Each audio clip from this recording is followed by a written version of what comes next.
Hi, welcome to Attainable Green.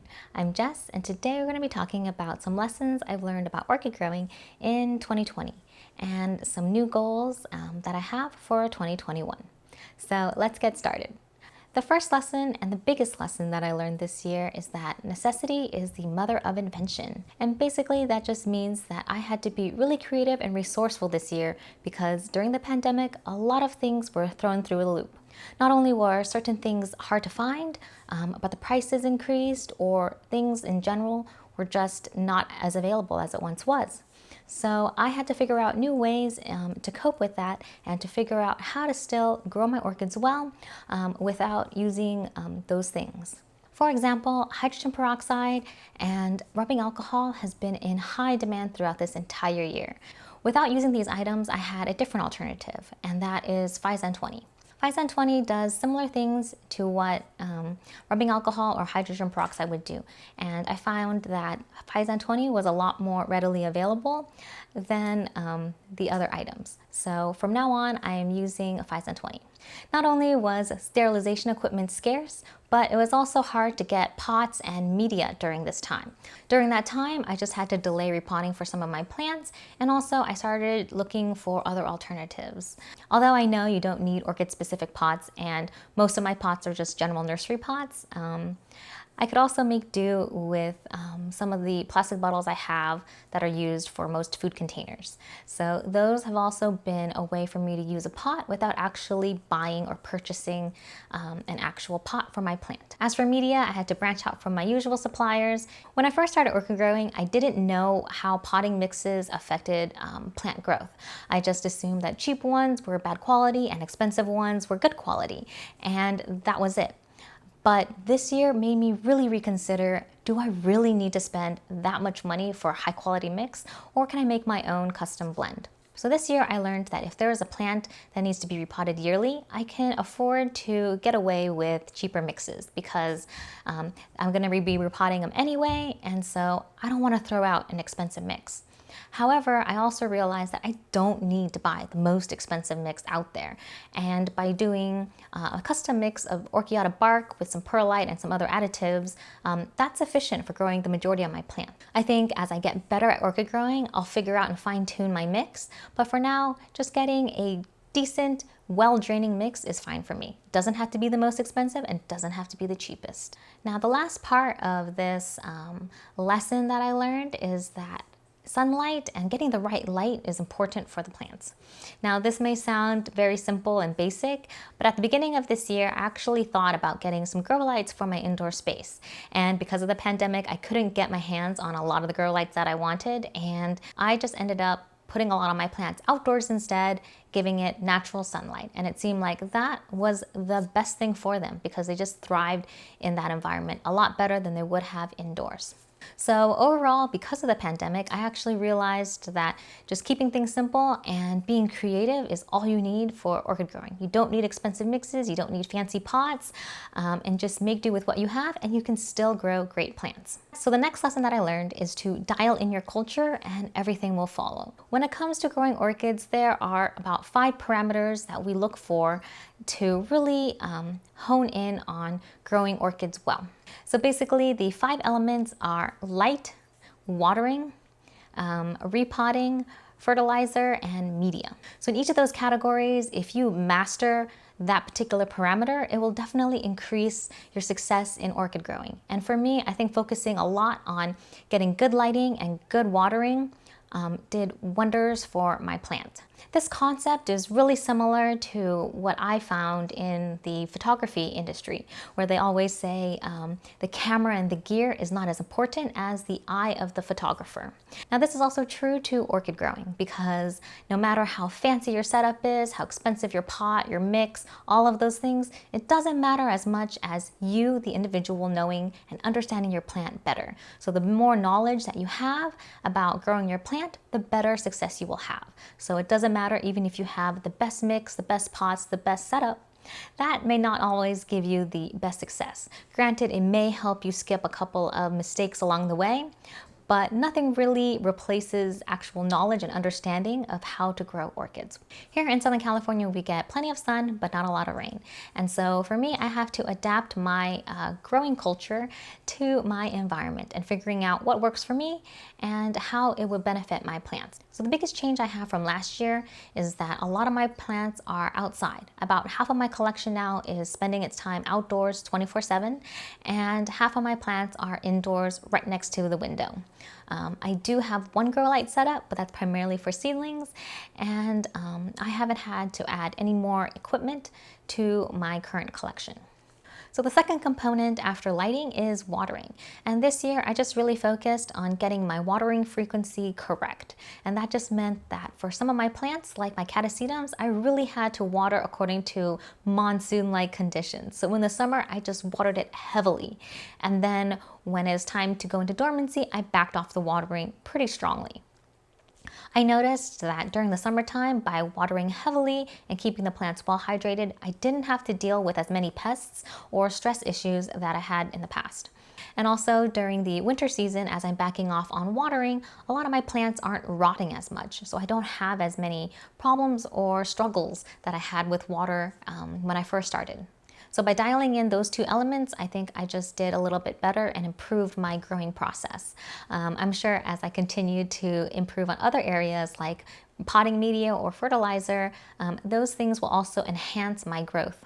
So one of the key things that I found in dialing in on my orchid culture is just understanding where I am and what works in my environment. And that is primarily, I like to use organic media that is slightly acidic, and that is tempered by having tap water that is slightly basic or alkaline, because the tap water here in California is very hard. And so by putting it with acidic media, that kind of balances out, making it a more optimal growing environment for my orchids. So the third lesson that I learned is quarantining your plants. Now, while quarantine is also a great thing for us to do in this current pandemic, it's also great for new plants. So any new plants that I get, whether they are brand new from a nursery or they came from a rescue situation, I quarantine my plants. And usually it takes about 2 to 4 weeks for me to just isolate them, check them for bugs, check them for pests, and treat them as necessary. Once I know that they are clean and they've been repotted if they needed to be, if I do have pest and disease problems in my current collection, I isolate it and treat it very quickly. Because if there is a bacterial infection, that can take down a plant very quickly. Same thing with pests, and during the summertime, that is when they proliferate the most, at least in my environment. And so if I don't treat it quickly, it can spread to another plant, or it can just take that plant down. So I always try to make sure that I quarantine the plants, make sure they're clean and healthy before they enter my space. And then if anything arises, I can treat it quickly so that we don't have any widespread problems. The more you grow, the more you learn. And also, just one of the things about growing is that there's always going to be a pest or disease you have to encounter. And I think the longer you grow, the more and wider range of things that you may encounter, and that way you kind of build up your knowledge base. So the fourth lesson that I learned is that inconsistency is okay. Now at the beginning of this year, it has been crazy. And for me, I basically was busy doing other things, taking care of other things, that my plant collection definitely suffered. My orchids weren't watered for almost a month, up to 3 months, and they had to make it without water. Now, orchids are very hardy, so the majority of them had no serious problems, and I didn't lose a single plant during that time. But that being said, that shouldn't be a chronic thing. That shouldn't be happening all the time. So plants can deal with stress in the short term, and they can recover. But in the long term, you really want to minimize those types of stresses on the plants. So this year I had to build in some systems to help me maintain my watering schedule. And that basically meant that I had to set up a couple of self-watering systems or semi-hydroponic systems so that I didn't have to water my plants all the time.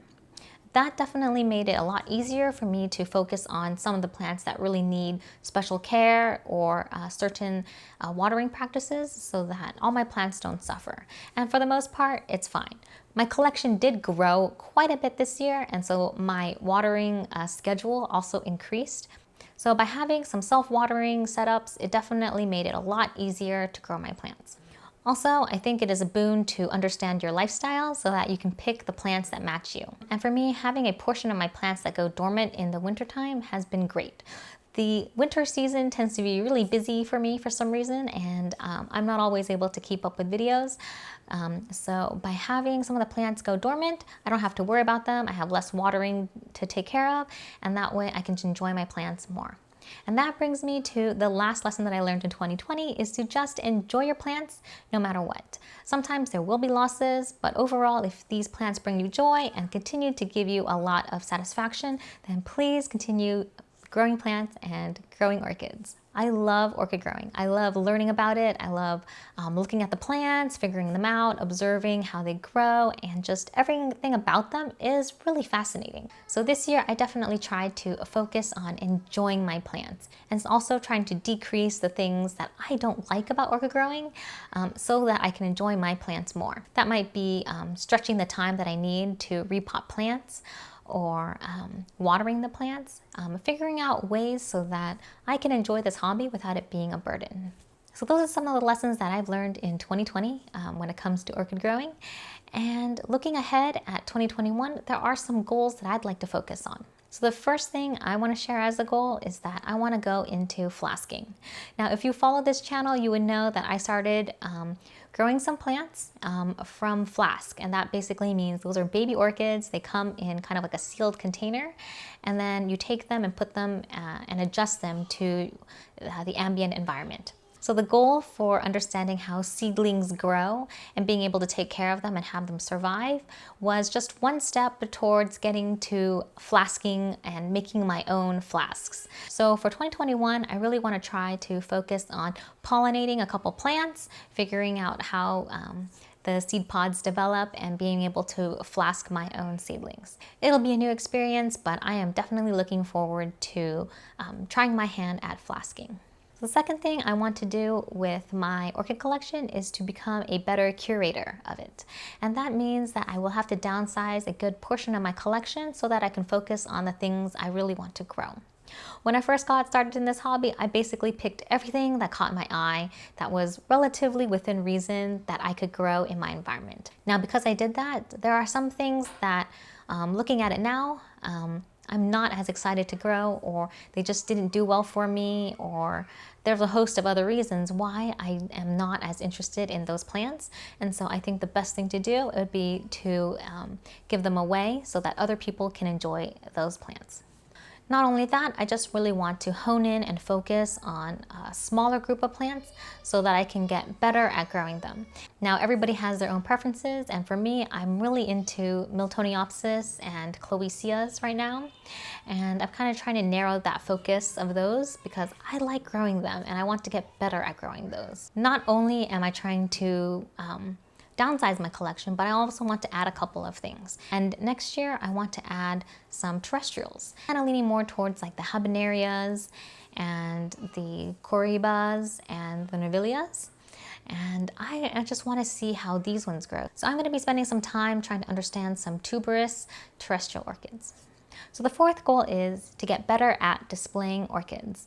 Now, for the most part, I have been pretty functional in terms of aesthetics when it comes to my orchid collection. Most of them are in their nursery pots or just in a simple black pot or clear pot, and they don't really have a decorative cachepot or anything like that. While that is great for growing outdoors, I think a lot of my plants that are indoors, I kind of need to dress them up, especially since now I spend a lot of time at home, and so I want things to look nice.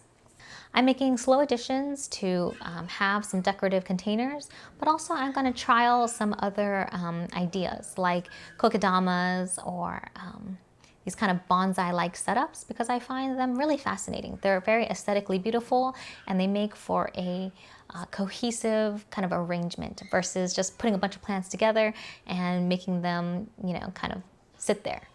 Not only that, I want to kind of try other ways and forms in which to grow orchids, but they may not be the most conventional kind of setups. I'm going to be trying to grow some on rocks in kind of this like Japanese Korean style that I've seen A lot of neophoneicias, they kind of grow on these large rock setups. I'm really excited to share with you some of the ideas that I have on how to display orchids in the indoors as well as outdoors that may be a little bit different than the traditional setup that you may see. Now, the last goal I have is finding new media and testing out new media, because as I've learned this year, media can get really expensive, and if you have a large collection, the cost can really add up. Now, I definitely learned my lesson from buying very expensive luxury mixes, and I think I don't need to spend that much on orchid media. But I'm trying to find a balance between affordability and also performance. Most of the plants that I grow are in organic media. They do well in all sorts of setups, so I don't have trouble that these plants won't adapt, but I'm kind of curious to see what kind of conventional or unconventional materials that I can use that can help me keep costs down while still having great success growing orchids. So that is a big recap of my lessons that I learned in 2020 and the goals I have for 2021. If you have the same things, please let me know in the comments what you think. Did you learn anything this year, or is there a goal that you would like to have for your orchid growing? I hope you enjoyed this video, and if you like it, please give it a thumbs up and subscribe to my channel Attainable Green to follow along on my orchid growing journey. If you want to see more videos, you can check out the playlist on my orchid updates, and I'll see you soon. Bye!